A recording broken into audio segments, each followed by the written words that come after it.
Okay, I don't want you to do what the question says here. I'm going to cross it out. I would like for you to turn this code into its iterative counterpart. So basically turn it into code which is using a loop.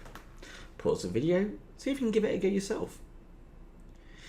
Okay, so I'm hoping you've given that a go. What I'm going to do now is guide you through this step by step. Before we begin, I just want to point out some terminology which I'm going to be using quite a lot. First of all, we've got something called the base case. The base case is very simple. This is a point where our function, calculate, doesn't make a recursive call. Instead, returns a value. So this would be our base case.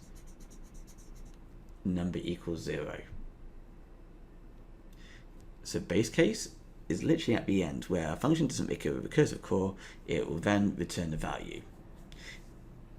In this situation, -10. We then got, so let me just label that as base case. We then got something called a general case. The general case is defined by the line where we're actually making the recursion happen. This is our line for our general case. The function calls itself with number -1, which will gradually move towards our base case condition over time. So if our number starts at 7, every time we call this, sorry, if our number, did I say number? If our number starts at 7, every time we call this number goes down by 1, eventually getting us to our base case, which is 0. That's our starting point, just for me to use these terminologies. Now, let's get the show on the road. So my step 1 is I need to see what is going to be our return value from our base case. And we said it was going to be -10. So we're basically saying if this was to run, -10 would definitely be involved in whatever output we're doing.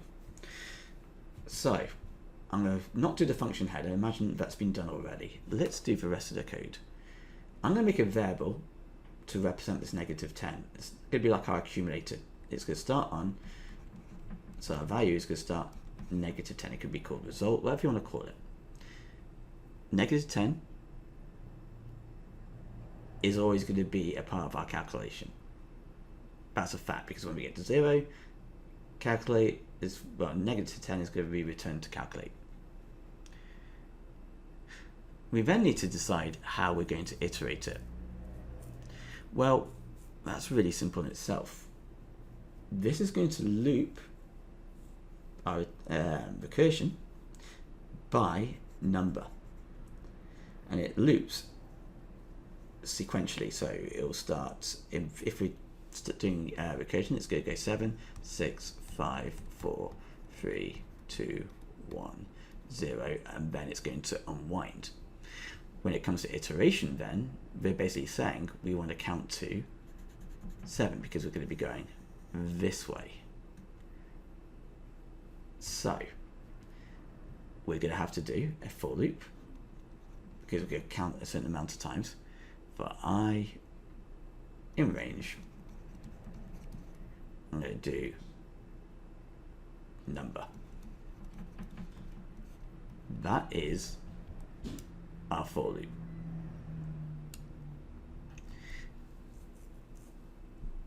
So we can get rid of this for a second, and we can get rid of this because this is what our for loop is going to be doing. Oops, didn't mean to get rid of that.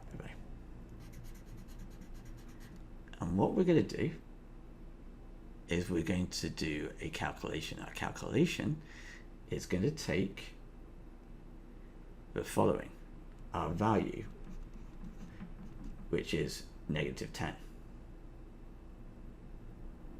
or we should say calculate. That's the name of our function, so we have to call it a variable. So value, which is -10, equals our value multiplied by I, because that's what's happening here. We take our number, which is I in our loop, but we're doing it the other way around, multiplied by the return value of calculate. Then what we're going to do is simply, at the end, return value. And there we are, it is done.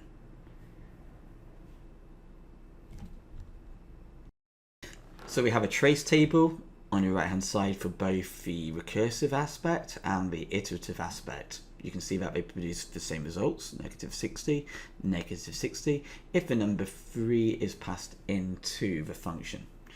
Have a look at how it works for recursion, have a look at how it works for iteration. It should basically make sense to you. If you would like further support on how to do winding and unwinding, my previous video in the series of recursion does that. You know the drill, pause the video, give this question a go yourself first, and then I'm going to walk you through a solution. Okay, so what I'm going to do to start off with is I'm going to identify the base case. I'm going to identify the general case. And let's get the show on the road. So our base case is if value equals 0. So I can do this in different ways. I'm actually going to use for this a while loop. And I'm going to simply do while value is greater than 0. So whilst value, so let's imagine value is 5. Whilst value is greater than 0, I want it to print value. I then want it to do value equals value minus 1. I got that information from here. However, you'll notice that I've done the print value before I've done the value equals value minus 1. So I want you to picture how this is actually going to work in the first place. This is going to be a countdown from 5, 4, 3, 2, 1. And when it gets to 0, it's going to then, outside the while loop, print Happy New Year. So why have I switched around the print value and the value equals value minus 1? So these two. Also, you'll notice that this is done outside of our loop.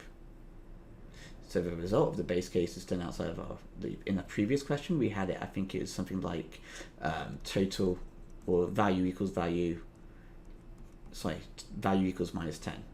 And then we did our code. In this one, it's a print Happy New Year, but we're doing it outside of while loop because there's no point putting it first because it won't make sense. You could also do this as a for loop, just putting it out there. But why have I switched these two around? Well, we know why. So my next question is, why is procedure New Year countdown having it in that way? To answer that question, I bloody don't know. I have no idea why we've done it that way. It just doesn't make any sense. However, if this is an exam question, by the way, this isn't an actual exam question. This is like a practice question the exam board give you. I'm probably going to be wrong in my solution then. I'll probably have to do these two the other way around to match it. It doesn't make sense to me, that's all. So it would do, instead of 5, 4, 3, 2, 1, I'll just go 4, 3, 2, 1. But whatever. To be fair, we do have to follow the instructions of what we've been given. Okie dokie, let's do the next one. Pause the video, give this a go. This is going to be quite a bit harder because it's more to deal with. Okay, so I'm hoping you've used the same technique as what you've done before. We identified the base case. The base case is this. Now we can't use a for loop in this situation because we're using two different conditions. So straight away we're going to basically use a while loop. But before we do that, let me just make this a bit tidier. Will this work? I'm trying to draw a shape to cover this thing. And let's make it white. That's really pointless. Whatever. Fine, it won't let me do that. Oh no, why not just do this? There you go. I'm going to put the code here. Alright, so let's get the show. on the road. First thing we're going to do, I'm not going to do the function header, but I am going to do straight away our result. So let's do it. While. In fact, before we do our while loop, we need to do our return 1. I'm going to make this a variable called result, and I'm going to make it equal 1, because that is what's going to be returned no matter what when we unwind. This is going to be our while loop. So while num1 is greater than or equal to 0, and num2 is greater than or equal to 0. So I've done this. We've done this. So this bit's done. Let's focus on this part of it now. This is still going to be our if statement. That doesn't change. So if num1 is less than num2, this doesn't change.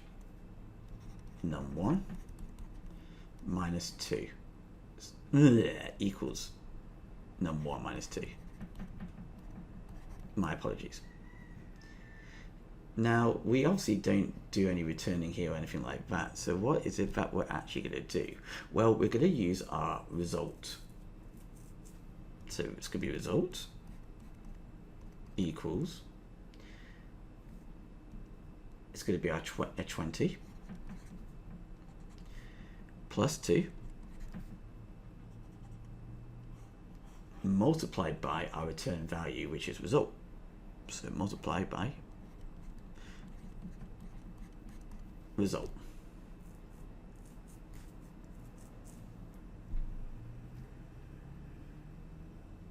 Else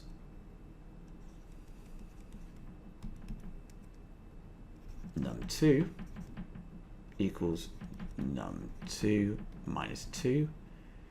Our result this time is going to equal 10 plus 2 multiplied by result. Obviously we don't need this because it's a loop. This is impacting num1 to make it go towards our base case, and this is impacting num2 to go towards our base case, or should we say our condition of our loop. At the end, I'm just going to do a print result or return result, depending on whatever. In fact, it'll probably be return result, and in the main code, I'll call it as it is a function.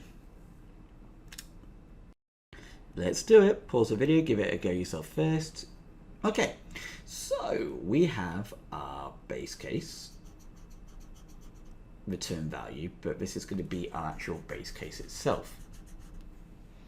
Slightly different in terms of how it's constructed compared to previous questions. So let's give it a go and write it out in Python as its iterative counterpart. Okay, so to begin with, as this is going to be 0, I'm going to do something like value equals 0. Fine.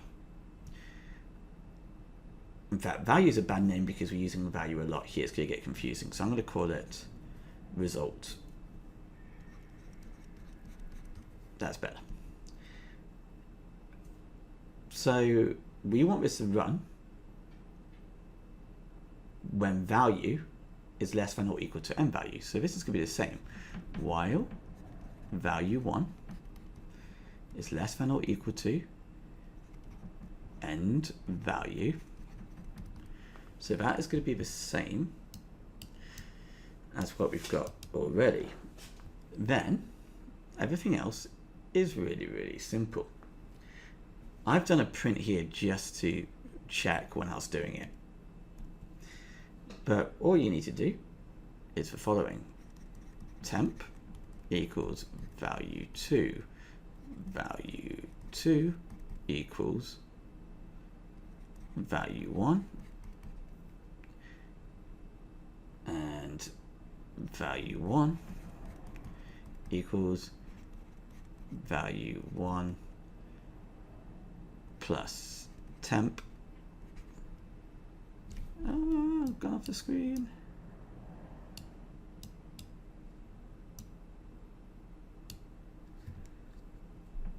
And finally, we want our result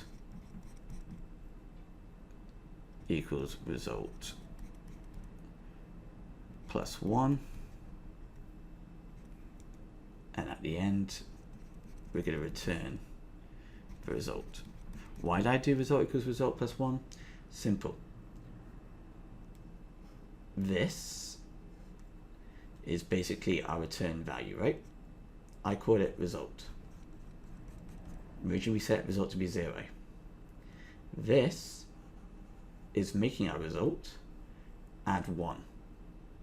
So result equals result plus 1 is basically what's happening. And then we're going to return that result. That's the only thing which is going to be modified. Or should I say returned back to the main code.